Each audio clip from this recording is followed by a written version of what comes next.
मित्रांनो, एक इमानदार माणूस भरपूर कष्ट करून गावाशेजारी एक आयतं फार्म हाऊस शिकतो. तो फार्म हाऊस घेतल्यानंतर पूजा घालतो. सगळे मित्र येतात, नातेवाईक येतात. सगळे त्याला सांगतात तो आयतं फार्म हाऊस घेतले त्यामुळे तो वास्तुदोष बघून घे. दुसऱ्या दिवशी तो सकाळी उठतो आणि पंडितला घ्यायला जातो. येताना तो माणूस प्रत्येक गाडीला पुढे जाऊन देत असतो. तेव्हा पंडित त्याला म्हणतात, तुला प्रत्येक गाडी ओव्हरटेक करते, तू पुढे का जाऊन देतोय त्यांना? तेव्हा तो माणूस सांगतो, बहुतेक त्यांना माझ्यापेक्षा महत्त्वाचं काम असेल, त्यांना घाई असेल, माझ्यामुळे त्यांच्या कामाला उशीर व्हायला नको. पुढे गेल्यावर एक लहान मुलगा गाडीच्या आडवा येतो. तो माणूस जोरात ब्रेक दाबतो आणि तिथंच 10-15 सेकंद थांबतो. मागणं अचानक अजून दुसरा लहान मुलगा येतो आणि पुढे जातो. तेव्हा पंडित त्याला म्हणतात, तुला कसं काय माहित होतं की त्याच्या मागून अजून एक लहान मुलगा येतोय? तेव्हा तो सांगतो, मुलं शक्यतो एकटे खेळत नाही, मला असं वाटलंच होतं की त्याच्या मागून अजून कोणतरी येणार, म्हणून मी जागेवर थांबलो.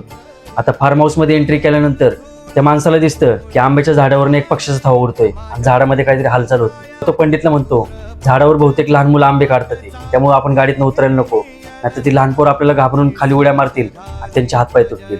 थोड्या वेळाने पंडित गाडीतनं उतरतात आणि त्या माणसाला म्हणतात, जो माणूस स्वतःपेक्षा दुसऱ्यांचा चांगला विचार करतोय त्या माणसाच्या घरात वास्तुदोष असूच शकत नाही. त्यामुळे मित्रांनो, जरी स्वतःचं काही वाईट झालं तरी दुसऱ्यांचा चांगला विचार करा, कारण जो माणूस स्वतःपेक्षा दुसऱ्याचा चांगला विचार करतो देव त्याला कधीच कमी पडून देत नाही.